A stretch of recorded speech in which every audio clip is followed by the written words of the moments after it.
Welcome to the Branded Podcast. We have Emmanuela. Emmanuela. Emmanuela. And what's your last name? Wanchuku. Wanchuku. Yes. And that was English, I understood, yes. Kehafagi. Yeah. Yes. Kehafagi. Kehafagi? Yeah. Yes, okay, good. So tell me your whole name. Emmanuela Merichi Wanchuku. Wanchuku. Yeah. And you're from the tribe Igbo? Igbo. Yeah. Okay. From the eastern part of Nigeria. Eastern part of Nigeria. And you're in a family, eastern part. We're in eastern Nigeria, are we? Where are we? We're in the north. We're in the north? Yes, this is the north part of Nigeria. Is it northeast or northwest? This is actually the northwest side of Nigeria. Okay, but you came from the eastern side. Yeah, I came from the eastern side of Nigeria. That is the southeast. Southeast? Yes, the southeast of Nigeria. Well, how did you come to Jos? I was born. Oh, you were born here. So yes, your family's roots are from? Yeah, from the eastern part of Nigeria. Okay. Yeah, so my parents came over here to Jos, Plateau State. Mm-hmm. Yeah, so I was brought up and born here in Jos, Plateau State. Jos, Plateau State. Yes, okay. yes. Well, how many brothers and sisters do you have? I have 6 sisters. 6 sisters? Yes, 6. So you're 7? No, I'm the 6th. Okay, there's 6 sisters. That's 5. There's 5 sisters. Yeah, sorry. Okay, oh, good. That's all right. I can do that too. So and how old are they? The first is 36. 36. Yes. The second is around 35, 34. Okay. Yeah. The third should be in her 32. What's that again? The third born. The third born? Yeah. Okay. Should be around 32. 32. Yeah. The fourth should be around 26, 27 at most. Then the one I'm following, that's the 5th. Okay. She's 25. Okay. I'm 24. You're the baby? Yes. You're the baby of the family? I'm the last. You're the last. Yeah, yeah. And how is your family doing? We're doing quite well right now. You're doing quite well? Yeah, we're doing quite well. The first is married. Okay. With 2 kids. The third is also married. All right. With just a child. Okay. Then the second is getting married this December. Wow. Yeah, she's getting married this December. So we are actually preparing for the marriage. Okay. Yes. So, but right now we're doing quite well that's for everyone right now. Okay. Yeah. Now, your father, he passed away, is that right? Yes. When did that happen? It was in 2012. 2012. Yeah. And from that time, I understand that Pastor Kenneth and Helen have had one of your sisters lived here for a while? Yeah. Okay. Yes, yes. And then she was able to get closer to her college, is that right? Yeah. Okay. But you're living here with Pastor Kenneth and Helen. Yes, I am. And how long have you lived here? I've lived here for over, it's going to be like 5 years right now. 5 years Yes. you've lived here? Wow. Yeah. Wow. I came here I think it should be when I just early out of high school. You were just out of high school? Yes, I was just out of high school. So I came here, then I went to do went to learn some trade. Now, you have to forgive me. Mm-hmm. My ears are still trying to catch a hold of the accent. It's a beautiful accent. But a lot of times you might say that you gave your mother a hug, and I might hear you set the cat on fire. Oh. That's just how my hearing is. Just how my hearing. So I have to clarify because I know people listening. They're going to. They'll really appreciate your accent, but it's unfamiliar to their ears. So I'm going to ask you. Oh yes. Okay. So what we were talking about. Do you remember? I don't remember. Okay. You tell me. I'm older than you, so I don't remember a lot of stuff. You were asking me how long I've been here. Yes. Yes. 5 years. 5 years. And I came here right after high school. Okay. Yes. So, but first I went to learn a trade. A trade is like in Nigeria, like a handwork you can do, something you love to do, Like learning how to a seamstress, exactly something that you can make money with. Yes. Because that's the most important thing that, from what I understand, apart from a relationship with Jesus, Yeah. is to learn a trade so you can make money so that you're able to eat and provide for yourself. Yes, Okay. exactly. So you went to learn a trade. What trade was it? I learned business pastries, how to make pastries, like baking. Do you still bake? Yeah, I do. What kind of stuff do you bake? Cookies. Cookies? Cookies. I like cookies. I really like cookies. And you know, I'm here for a few more days. Just so you know, I'm here for a few more days. Okay. Yeah. And if you have to practice your trade, that's fine. I don't mind. Okay. I still bake, but it has been a long time because when I got into the university, I had to stop doing that. Okay, so you stopped doing the trade so you could go to university. Yeah. You made it into, you did an entrance exam and made it into university. Yes. Wow. So I had to stop doing that in order to concentrate more on my academics. Wow. Yeah. Well, so what are you studying? Actual science. I heard science. Actual science. Actual? Yes, it's not fake science. No. Okay. You explain it to me. My brain is a little slow. Actual science. Science. We like to say it's similar to insurance. Oh, an actuary. Yeah. Actuary. Okay, like an accountant. You would say I'm an accountant. Okay, sorry, I didn't mean to. It is a higher. Oh, you look down on accountants. No, it's kind of it's like insurance because we're more similar. The course is more similar to that of insurance than accounting. So you go to university to learn how to do insurance? Now, we actually calculate weeks. So you might work for a company. Yes. Okay, you work for a bigger company and you look at their books and you calculate just weeks. How well they're doing and I see. You calculate risks, you calculate this thing, life expectancy. Mm-hmm. Yeah. Okay. So we actually can work like probably anywhere, hospitals, banks. So you find out if someone's driving in Nigeria, the risk is much greater. Yeah. I've been on these roads. The roads are really terrible. really terrible. Yeah, they are. If the person doesn't end up in an accident, this car gets damaged. Yeah. Within 2 or 3 years. Yeah. Yes. The car will surely get damaged because the roads are terrible. But they're much better. I was here over 20 years ago and all of the roads were dirt.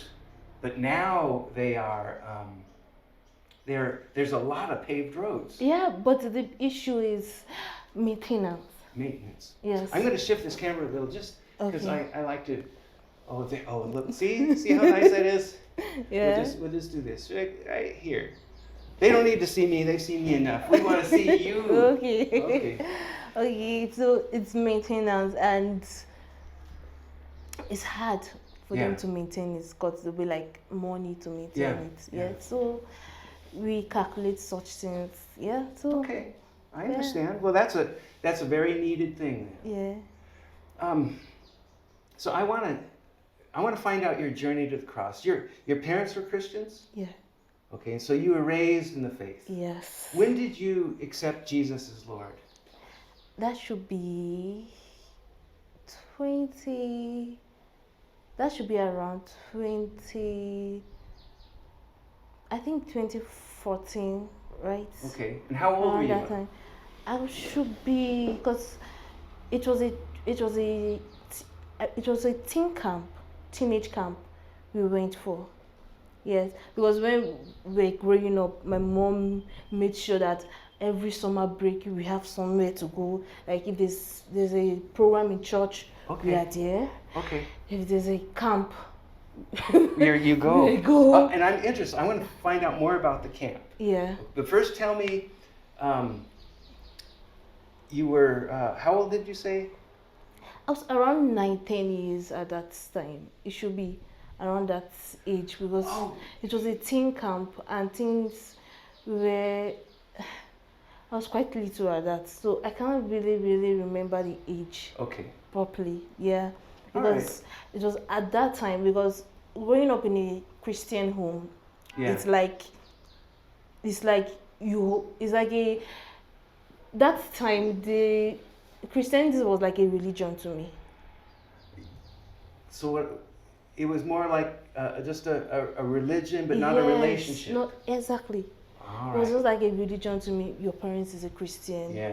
so you go to church, you do all these things. It was like a ritual, Yeah. continuously every day. Yeah, but it didn't have that kind of connection with Christ.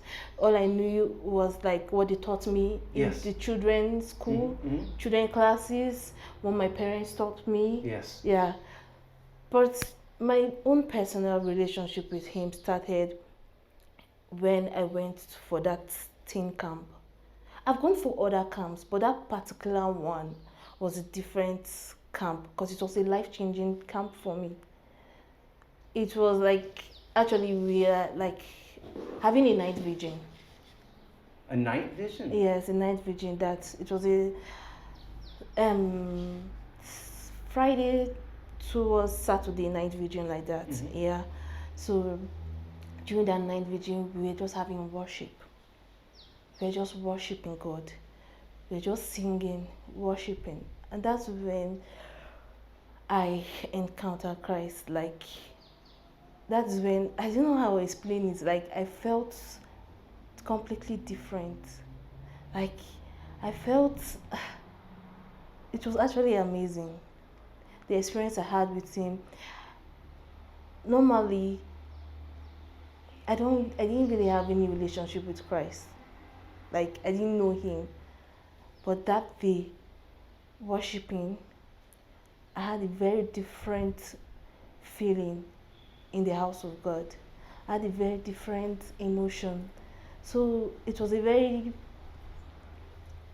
emotional day for me, actually. Oh, yeah. Yeah. So when he called, there was an altar call. Like, I couldn't hold back. I was crying, actually. I didn't know why I was crying, but I was crying. I didn't know.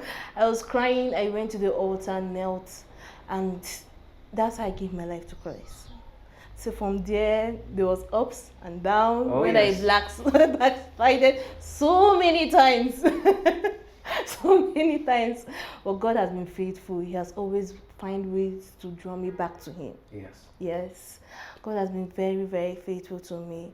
And I would say my relationship with Him is still, we're still kind of getting to know each other more. Yes. Yeah. Yeah. So that's You know what's interesting is I've watched you and Pastor Kenneth, and your relationship is like father and daughter. Yeah. I know your father's home with the Lord. Yes. But it's fun for me to see Pastor Kenneth in that father mode when fathers get frustrated sometimes, and it's fun to see him a little frustrated in that father mode. Just I do. I really do that. I frustrate him sometimes. yeah, you do a very good job at that. I can't help it sometimes. Yeah, I noticed that you like to poke at him a little bit. Well, actually, I don't do it intentionally. Well, sometimes it just happens. Okay, we'll stick with that story. Okay. It was unintentional. She didn't mean it really. It just happens. Like he gets angry, frustrated. Yeah. But at the end, he doesn't get really angry with me like that because his anger always. Well, it's Subsides. balanced. It's targeted. Yeah. Yeah. It always subsides very easily. Yeah. Then the next moment you just see us talking. Yeah. Yeah. And laughing. Yes. And he was the same person that just reprimanded me a minute ago. Well, it's obvious that there's family here. I've met your mother yesterday and met some of your sisters. They're real close. They go to church too, so it's not like you're disconnected. No. But you have a second family here. Yes. And it's fun to see that interaction of love. So, Yes. you know, I want to ask a few more questions about the youth camp. Okay. I'm curious how Nigerians do a youth camp, whether it's similar to back in the States or is it for a day or two? Is it just in the evenings? Is it overnight? Or It's a week. It's a whole week. A whole week. Where do you go? Okay. Youth camp in Nigeria here, it normally happens most especially in a school. Okay, a school. A boarding school. A boarding school. A boarding school is like, in Nigeria, when you are in high school, there's boarding and there's day. Day you go home. Boarding you stay. I'm and familiar live in with the that school. term. Yeah. So it was in a school. We did that boarding school, Reading People's Academy. We normally do youth camp, but other churches actually organize youth camps. Like majority. So there's lots of different youth camps. Yes. Okay, so how many teenagers were at this particular camp? I can't even count because we were much. Was it 20, 50, 100? More than that, we're over 800 or 900. But will I be 800? Yes, because it's not only Oh. teens from Plateau State here. Teens from other states in Nigeria come. So the leaders of a youth camp for Yeah. 800 or 900 teenagers Yeah. for a whole week, Yes. they must have had to do a lot of counseling afterwards because they were worn out. And the leaders were probably never quite the same. They just kind of wander around going, what happened? All these youth. The youths in Nigeria are quite different because majority I don't know of about them have been brought up in a Christian homes. Okay. So everybody knows his limitations. They know the boundaries. Yes, everybody knows his boundaries. Everybody knows how you have to behave because you can be a youth leader, Yeah. and you know my parents. So if I misbehave, It's straight straight to the parents. straight to my parents, and as I'm coming home, I know I'm coming home too. Yeah. So if you want to enjoy your evening, you need to make sure you behave during the day. You behave like everybody behaves. So America's youth themselves, could yes. learn something from that, I'm sure. So it was quite fun, and there are also children camps for toddlers. Okay, I didn't quite get that last one. Children camps like for kids around the age of 3, 4. But toddlers. Yes, 5, 6, like that. So the They're toddlers different. come to the youth camp? No, they are Oh, I all thought camp- maybe they were. No, they theirs are act the same. different. Teenagers and toddlers, they act the same. The No. teenagers are just bigger. Theirs are actually different, and theirs they can't stay for a week. It's usually just 3 days. Yes, just 3 days. They come, they stay. That kind of camp, the officials are more, and they are more calm. Oh yeah, and yes. Yes, it's like we come every day. You sing songs. They teach them new songs. We have a and similar all thing. those, yeah. We call it Vacation Bible School. Oh yeah. Vacation Bible School, Okay. and they come for a few days just like that and sing Yes. songs, and it's a lot of fun. Yeah, sing songs, read the Bible, they teach, have classics, have games. Yes, with the children. So it's quite interesting. I still remember the songs I learned from teen camp, the songs I learned from children camp. I still remember each and every one of them because when you get to the camp, they teach you the anthem. The anthem. Yes, Okay. of the camp. So you will sing it every day. It's Do you like- remember it? Yeah, I do. Can you sing it? Can you sing? I want to hear the anthem for the camp. Come on, let's hear it. I do, but I I'm sure you have a beautiful voice. I don't know. Okay, the children one was like, children's camp. It's for you and me. Children's camp. It's for a purpose, child. Okay. Children evangelism ministry by the grace of God. That's a lot of words for a toddler. We had to learn it. I can't even remember it. Children evangelism ministry by the grace of God to be here, making a purpose child, to be complete mentally. Oh. You're setting the bar high. These are little kids. They just want their toy. Learn it. Oh, They do. they learn it. They do. Wow. They do learn it. And then they have to go to youth camp so they can understand what they learned, because those are big words. Yeah. I actually didn't know what I was singing. I didn't think you would. But it was the songs were just rhyming, so it was catchy. It's catchy. So you just sing and that's along. the point. You want them to catch that so it lays in, it becomes part of the fabric of who they are, and then later they'll understand. Just like you did. Yes, yeah. So I want to ask you a little bit about what happens in Nigeria when a father dies in a family with 6 children, and your mom's a widow now. Yeah. What does that look like? I know there's that time of wrestling with grief and wondering what's going to happen.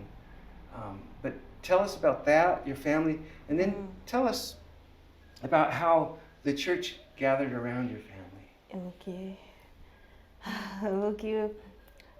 Okay, let me start this way. Actually, when we were growing up, when we were toddlers, we weren't actually close to our dad because he was actually in another state. Your dad lived in another state? Yes, he was in another state for business.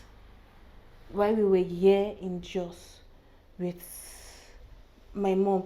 Actually, he left to another state for business to be like when I was quite little. Okay. Yes, because when I was growing up, I didn't really see much of him.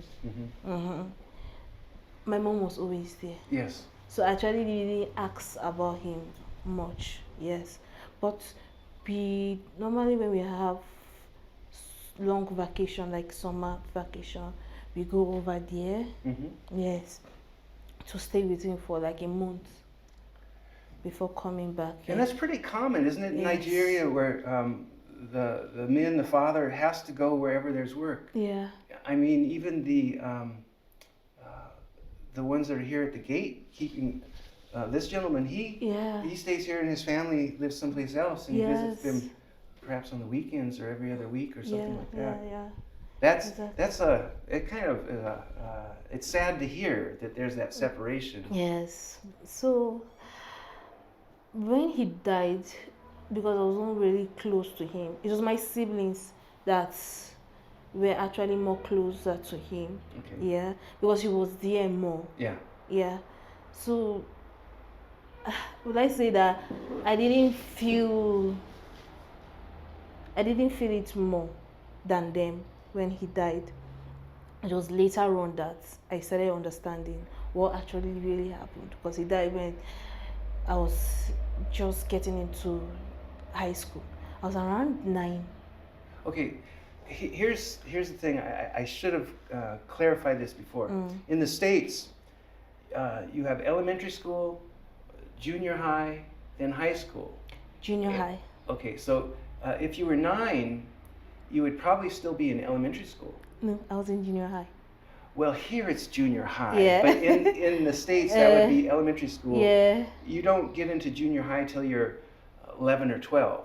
That's junior high, and then high school is from probably 14 through 18. Actually, that's how it's supposed to be. Like normally, like in the academic setting, I'm not supposed to get into junior high at that age.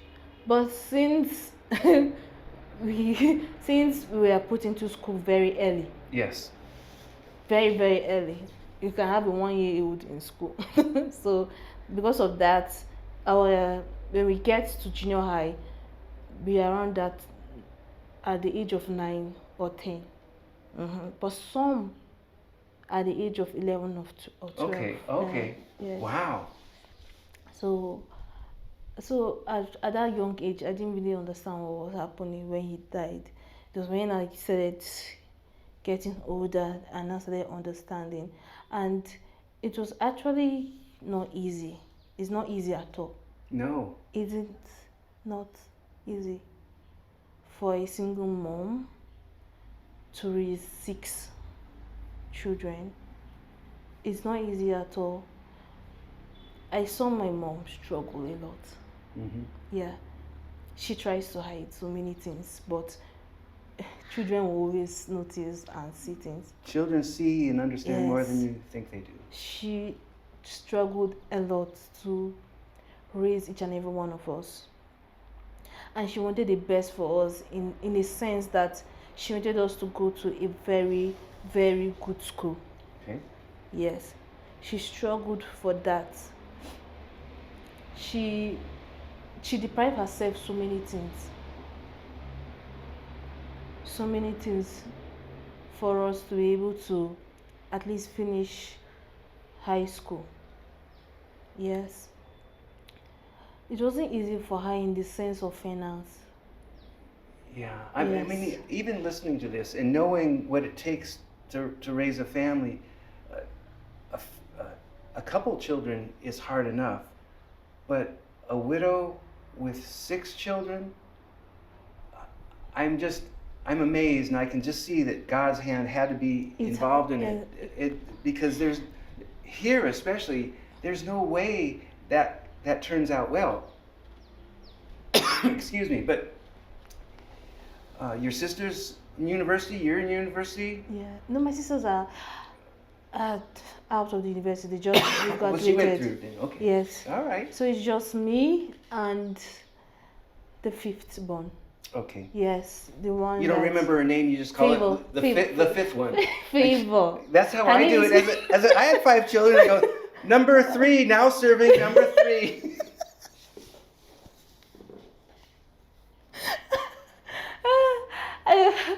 Okay, my sisters by their names because my parents named us according to the fruit of the spirit in the Really? Bible. Yes. Okay. This Favor. Favor? Favor is the one that seniors me directly. Okay. But let me start from the top. Let's do that. Okay. So I don't get lost. Yeah. Okay. The first, Peace. Is her name? Yes. Okay. The second is Gift. Do you know what? When you said peace, all the traffic behind us stopped. Yeah. Did you notice that? That's really fun. Okay, go ahead. The Peace, second, yes, the second is Gift. gifts. Yeah. That's her name, Yes, gifts. her name is Gift. Yeah. Okay. The third is Joy. Joy, Yeah. The fourth is Charity. love. Yeah, yeah, Means it love, yeah. means love, yes, charity. Then the fourth is Favor. Favor. Then me, Emmanuela. My name came about in an experience that happened in Jos here, Plateau State, that happened during my birth. Yes, during my birth. It was around 2001. I was born 2001, September Okay. 7th, 2001. At that time, Jos Plateau State experienced the first crisis in the state. Normally, in those days, Christians and Muslims live together. They eat together, sleep together, like it was like a family, but with different Yeah, different beliefs. religion. Yes. The family. That day, the Christians were caught unawares. It was something that they never imagined it would happen, and people were killed. People were killed. People were. It was bloody actually. Mm. There were dead bodies on the road. People were crying. Family were scattered. People like, and that day, where my dad was like at work. Mm-hmm. My mom was at home with my siblings. Mm-hmm. So where we are actually were living that time, we're living in the midst of Muslims. In the middle of Muslims. Yes, that's where we're living. And my mom was actually heavily pregnant with me that day when it happened. So she was just about ready to give birth. Yes, Okay. she went into labor on that day. On the day of the Crisis. massacre. Yes, or the massacre. massacre. Yeah, it was 7th September. On that day, she was in labor. In 2001. 2001. And you're familiar with what happened in 2011, September 11th, in the United States? The planes crashed into the buildings? Yeah. So it started here on the 7th, and then they escalated. Wow. Wow. So that day, my mom was in labor, and she had to run as she was in labor with me. She had to run for her life. She had to run for her life. And it was actually a miracle because they were going house by house, looking for Christians, house by house, because they know which house, like we can live in a compound like this, right? Mm-hmm. Different apartments. Yes. So they know who and who is living in each apartment. Because we're living together. Yeah. So Muslims they know. and Christians. Yeah. So they know. So that they were going to house by house. So in where we're living that period, we're living with Muslims too. Mm-hmm. Yeah. The wife of one of our neighbors. The wife of one of our neighbors, right? She's Igbo, but she married a Muslim. Yeah. So she was close with my mom. She was also pregnant at that time too. Yeah. Okay.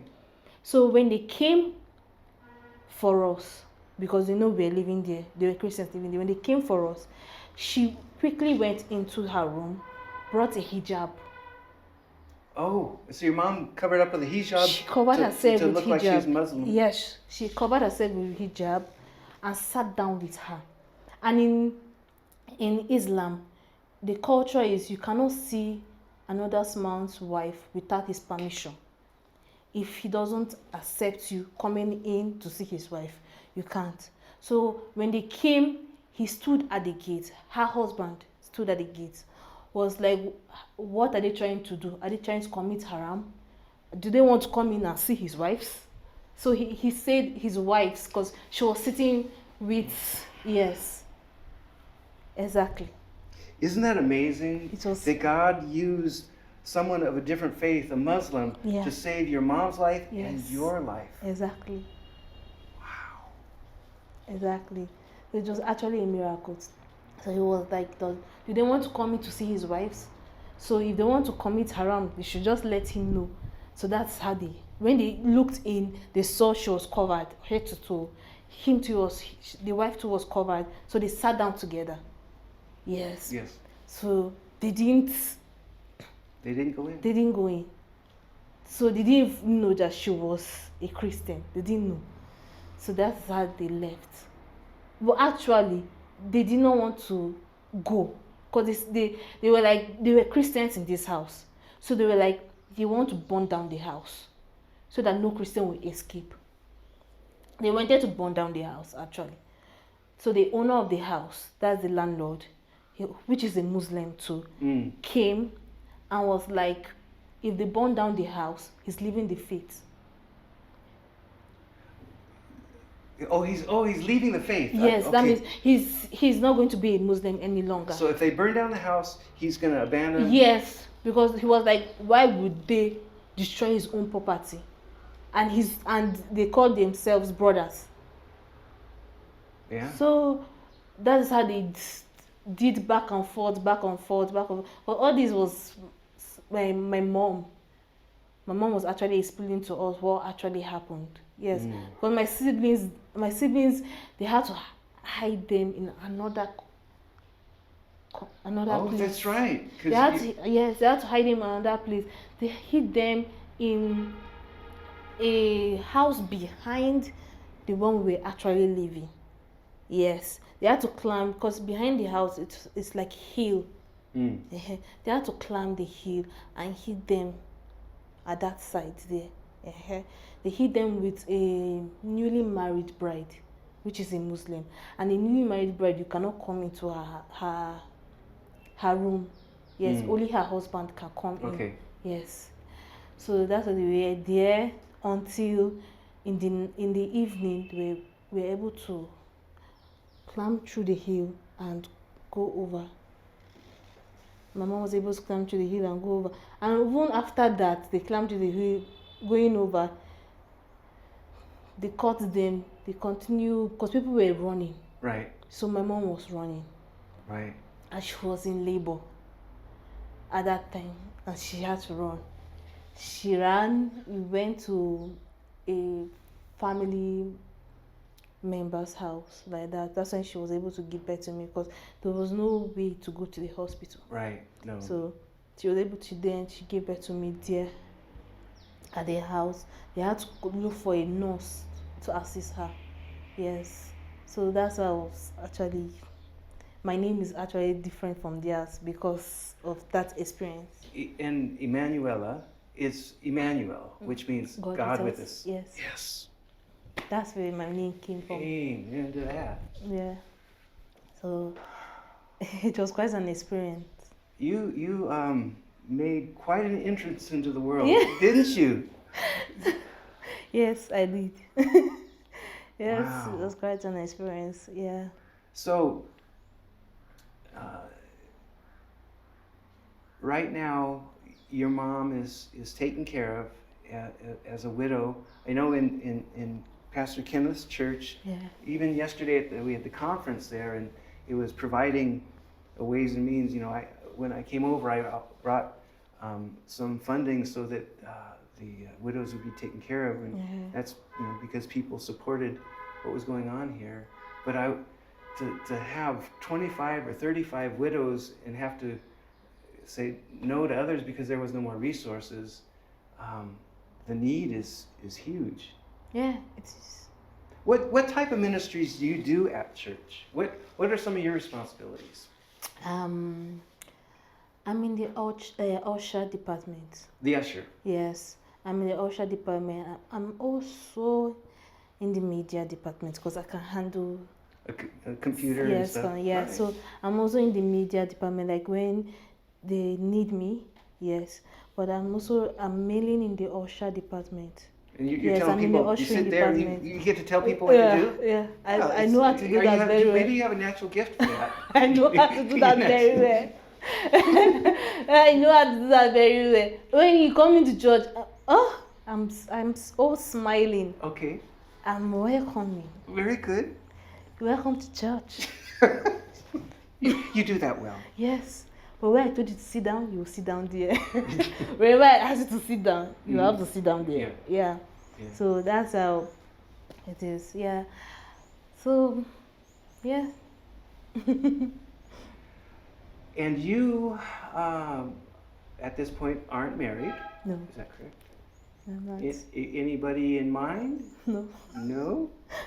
Oh, you never know. Somebody might watch this video and they go, you contact me and try to contact you. Okay, let's see that. If that happens, okay. Right now you're in university and you're Yeah. finishing that up. And Yeah. I know the Lord, He will bless your adventure. He'll bless your journey. Yeah, thank you. Amen. And I just want to thank you for spending a little time sharing your testimony. And it's fascinating just how God weaves our story together. Your background, the whole situation that you came through. It's funny to me, though. Your mom probably told you that at a young age, what the story was, and you heard more about it because you can repeat it back quite well.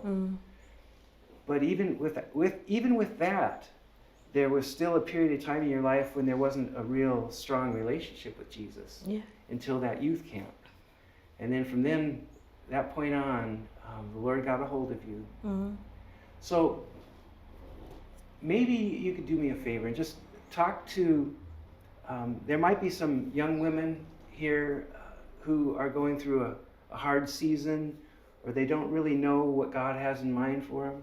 Do you have any words of encouragement, any tips to help them continue on in their journey?